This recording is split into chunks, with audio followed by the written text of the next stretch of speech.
Hello students. आज मैं discuss कर रहा हूँ नेक्स्ट टॉपिक रैंडम वेरिएबल और प्रोबेबिलिटी डिस्ट्रीब्यूशन। ठीक है।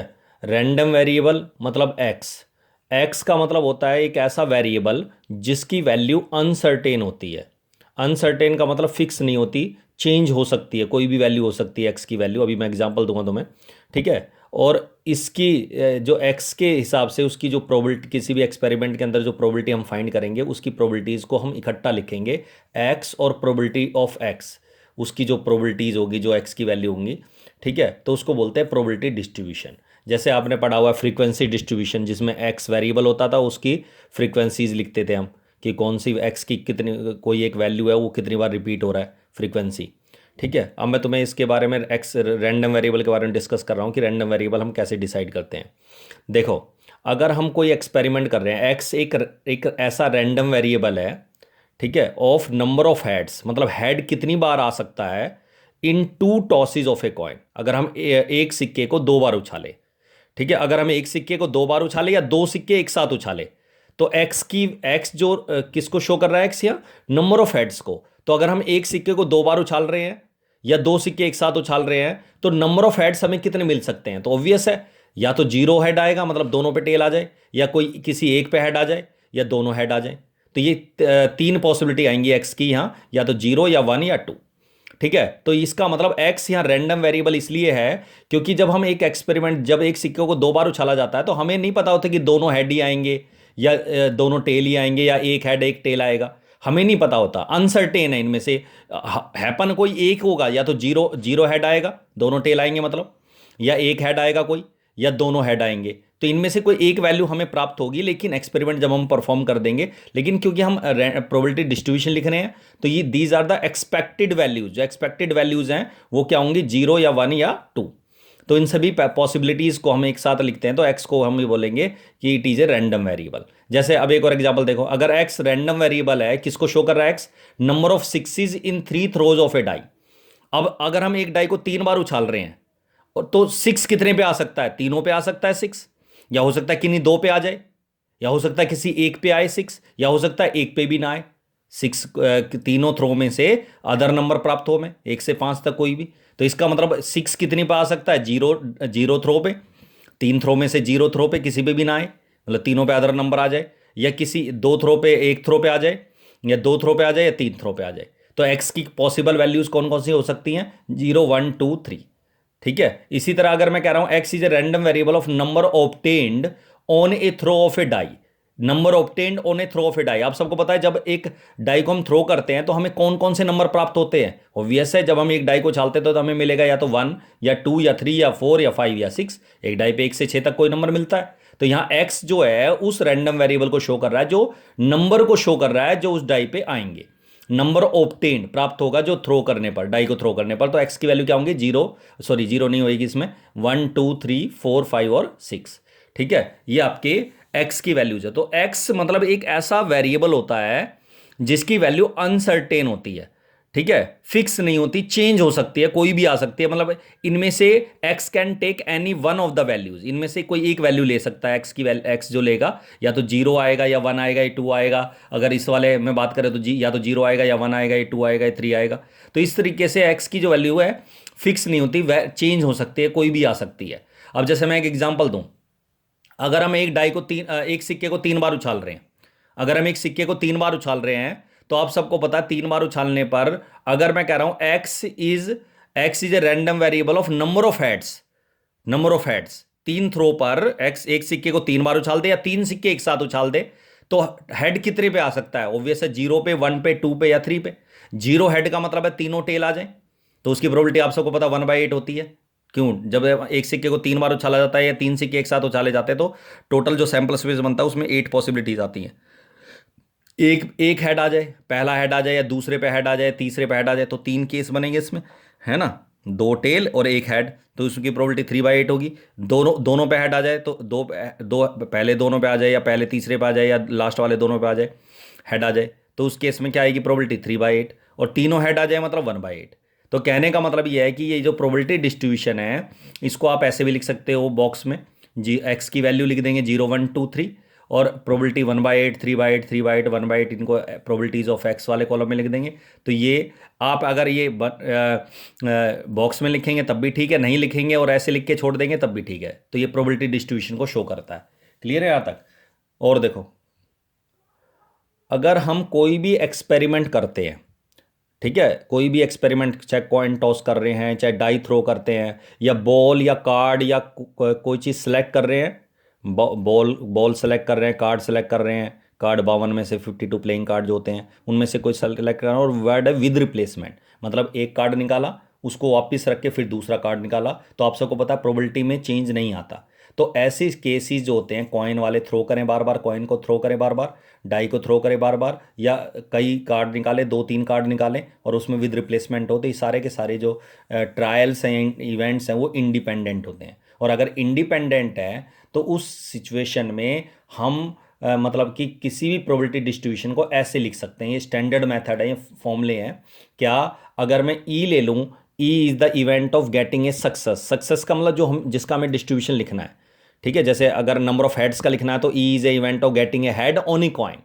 और अगर मुझे नंबर ऑफ सिक्सेस का लिखना है, डाई थ्रो करने पर 6 कितनी बार आ रहा है, 6 का डिस्ट्रीब्यूशन लिखना है, तो ई is the event of getting a 6। तो ई एक ऐसा इवेंट होगा जिसका हमें डिस्ट्रीब्यूशन लिखना है। तो अगर मैं कह रहा हूं कि 2 थ्रो करे हमने, 2 कार्ड निकाले हैं विद रिप्लेसमेंट, या 2 बॉलें सेलेक्ट करी हैं विद रिप्लेसमेंट, या कॉइन 2 बार कॉइन थ्रो करा है, या डाई को 2 बार थ्रो करा है, तो उस केस में जो पॉसिबिलिटीज आएंगी, अगर 0, 1, 2 उसके एक्स की वैल्यूज 0, 1, 2 हैं, तो जीरो सक्सेस का मतलब है, जीरो सक्सेस का मतलब जीरो, जैसे जीरो हेड आने की प्रोबेबिलिटी है, पहले पे भी हेड ना आए दूसरे पे भी हेड ना आए, एक पे आ जाए पहले पे आ जाए दूसरे पे ना आए, या पहले पे ना आए दूसरे पे आ जाए, या दोनों पे आ जाए ई।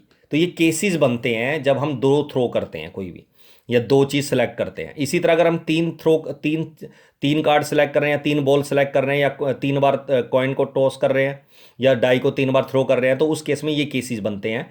जीरो का मतलब है तीनों पे नहीं आया, एक पे एक सक्सेस का मतलब पहले पे आ जाए बाकी 2 पे ना आए, बीच पे आ जाए बाकी 2 पे ना आए, तीसरे पे आ जाए 2 पे ना आए।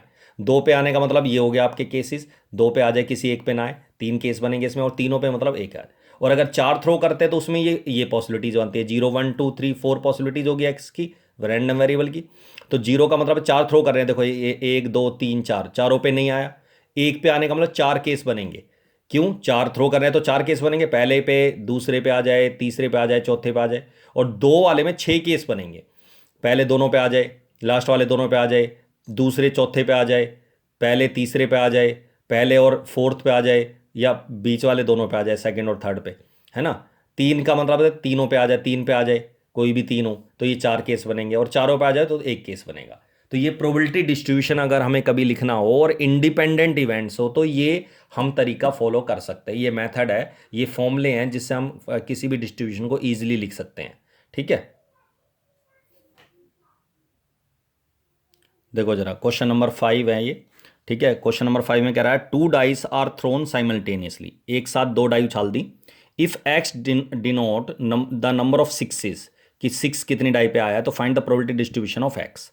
तो एक्स यहाँ दे रखा है तो एक्स हमें लेट करने की जरूरत है नहीं, तो हम क्या करेंगे, ये कह रहा है नंबर ऑफ 6, 2 डाई एक साथ उछाली हैं, ठीक है।